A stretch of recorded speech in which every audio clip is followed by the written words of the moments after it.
Donc c'est tout un patrimoine local en même temps qui nous intéresse de découvrir. Et en même temps, et c'est le thème de cette année, il y a la symbolique funéraire qui est intéressante aussi de découvrir parce que...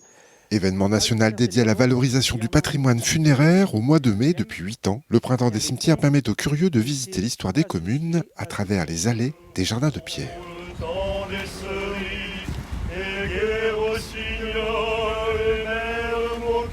Petit accueil musical pour se mettre dans l'ambiance d'une certaine époque et c'est parti pour une visite du cimetière d'Omblières, une des 3 communes participantes au Printemps des cimetières cette année. Nous avons la tombe d'Adhémar l'Anglais.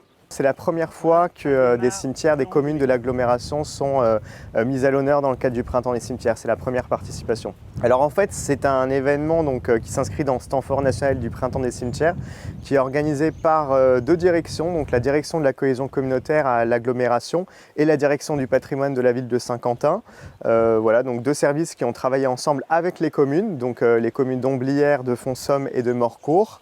Voilà, donc dans l'idée de mettre en lumière vraiment le patrimoine de proximité. Visiter un cimetière, cela paraît surprenant, pourtant au-delà des figures plus ou moins célèbres qui y sont inhumées, on y retrouve aussi tout un langage qui traverse les décennies. Les cimetières sont des musées à ciel ouvert, et là en ce qui concerne des petits villages comme Omblières, ça permet de rentrer en contact, si on peut dire, avec l'histoire locale passée.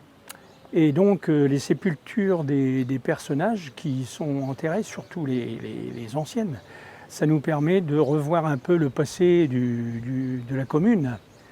Et en même temps, ça permet aussi de voir quels sont les symboles funéraires utilisés à une certaine époque, particulièrement au XIXe siècle et au début du XXe. Une dame qui est née à Omblières, qui s'appelle Émeu. Tous ces symboles que l'on découvre sur certaines tombes, alors ce sont souvent les plus anciennes, bien sûr, donc tous ces symboles ont un rapport souvent religieux, bien sûr, avec la religion. Parfois c'est profane également. Alors par exemple, je parlais des pleureuses, mais on peut parler aussi du symbole du blé, du lys, du lierre. Le lierre, on le voit souvent parce que c'est une plante justement grimpante et qui s'attache. Donc c'est l'attachement de ceux qui restent pour le défunt, par exemple, qui est symbolisé par ce lierre. Des symboles que l'on retrouve dans tous les cimetières. Ici, à Morcourt, la visite est proposée par la Société académique de Saint-Quentin, la société qui pratique déjà depuis 2013 des visites des plus grands cimetières du territoire.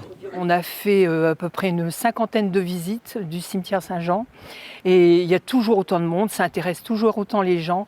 On a un guide conférencier du cimetière du Père-Lachaise qui est venu nous voir un petit peu pour savoir un peu comment on s'y prenait. On a d'autres personnes, une dame du cimetière de Lens, cimetière Saint-Just qui est venue aussi, une dame du cimetière de Cambrai qui voulait faire des visites de cimetière. Et on voit quand même que bon, ça prend de l'ampleur, les gens aiment ça. Tout autour de Saint-Quentin, ça a été détruit, on a perdu une grande partie de notre histoire. Et c'est le moment de remettre les choses en place et puis de retrouver l'histoire de nos petites communes.